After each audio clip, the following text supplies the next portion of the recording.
Now, a couple other things before we get into terrorism and the hearings on Capitol Hill and everything. For the first time ever, Fox News has come in third place in the demo. I imagine all of you are now sophisticated and knowledgeable enough about media affairs to know what the demo is. The demo is 2554. That hasn't changed since who knows when. That demographic is considered to be the most important by the broadest spectrum of advertisers because it is in that demographic that you have young people making up their minds about brands, like what kind of beer that they're going to be drinking the rest of their lives and that kind of thing. And when you get up to the 54, 50-year-old range, now you're talking about people with disposable income to spend on it. So that demo is the most sought after advertising-wise. Therefore, broadcasters target it as well. Fox is finishing in third place now for the first time, I think, ever. And I'm going to tell you how this is. It's going to have impacts beyond what you would ordinarily conclude. It is going to have a serious impact on the kind of commentary you hear on Fox. I will explain in a moment. Welcome, my friends. It's great to have you. Rush Limbaugh here behind the golden EIB microphone here at the Excellence in Broadcasting Network.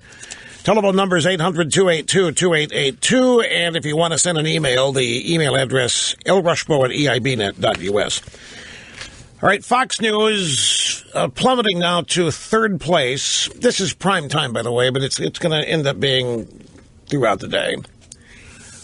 In the demo, 2554, they still are winning in terms of total audience, which is cool. It's a bragging right. The advertisers, some advertisers buy 50. The other 2554. Then you got 55. What is it? 65, 55, 72 is the next demographic above the 2554, and it's a niche, and there are advertisers that spend money on that demographic, and Fox is solid there. But it's 2554 where the numbers get published. It's 2554 demographic where the media gets to write that Fox is plummeting. First time in 17 years since Fox commenced in 1997. Now, how's it going to manifest itself? Folks, it's going to manifest itself in ways that you would never figure. And by the way, a little addendum here. Much of the reason for this, the ratings decline, I have to walk very gingerly here, but it is not that upsetting to corporate executives at Fox. Much of what's happening here is the result of purposeful, inside the executive sweep decisions. And I don't want to go any further than that, other than to say the reason is that there are purchase objectives, media property purchase objectives around the world that would be facilitated if Fox is not as combative and is not seen as conservative as it has been and so forth. So much of this is by design, sadly. But here's how it's going to manifest itself, other than perhaps advertising revenue, which they think is going to be a temporary loss. The wizards of smart engineering this think that this is all temporary and they're going to be able to put it back together. That's where they're taking a great risk, and I kind of disagree with them. They've gotten rid of the people who made it. They've gotten rid of the people who built it. They've gotten rid of the people who knew how to, and to fight off the competitors. They've got nobody there that knows what they're doing anymore, in my humble opinion. Now, but besides all of that,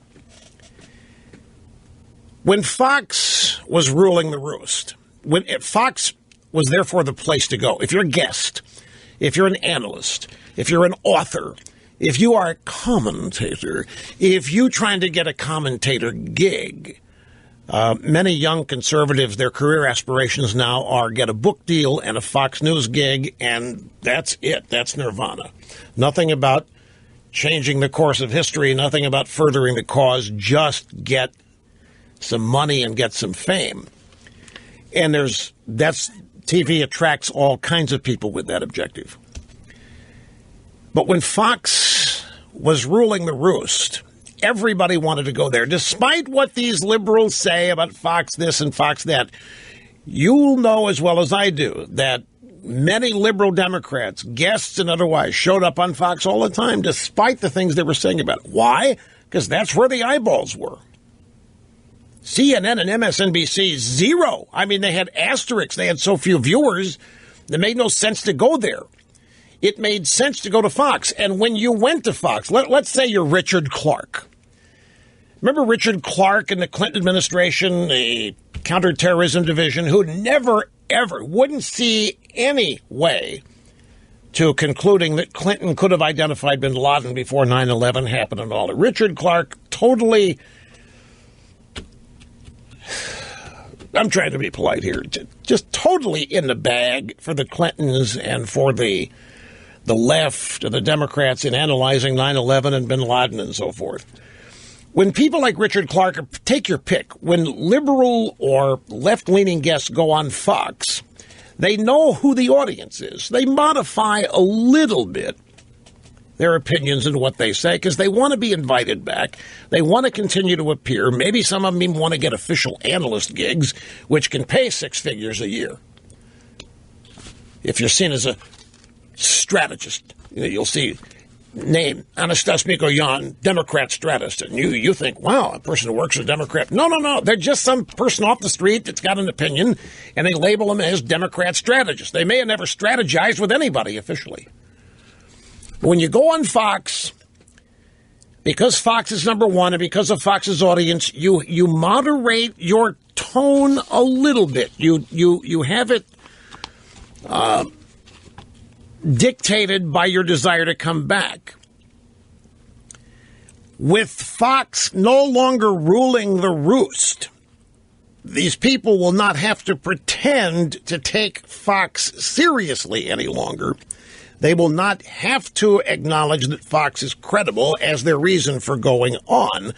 And what's going to happen is they're now going to calculate, many of these people, that MSNBC and CNN are the best places to go to get FaceTime.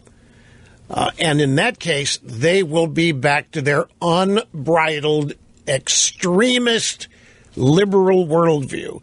And it's going to get even worse. My point is, as Fox diminishes in the ratings, the extreme liberalism and anti-American leftism is going to get louder. It is going to become more common. It's going to be all over the place. Whereas those people on Fox had to modify it a little, or if they didn't, they were challenged. Their worldview was challenged by a host or by another guest. And they had to explain it and justify it, which many of them couldn't do. This is going to change the landscape in a lot of ways that people are not even seeing. And that's because they're not highly trained broadcast specialists like I am. You can see these things coming, but that's just something to keep an eye out for. Now, I'm not saying Fox can't rebound or won't rebound, but they have aced out the management team that built the place. They have aced out executives who were there and helped the people who built it, and thus had central roles in maintaining it and growing it.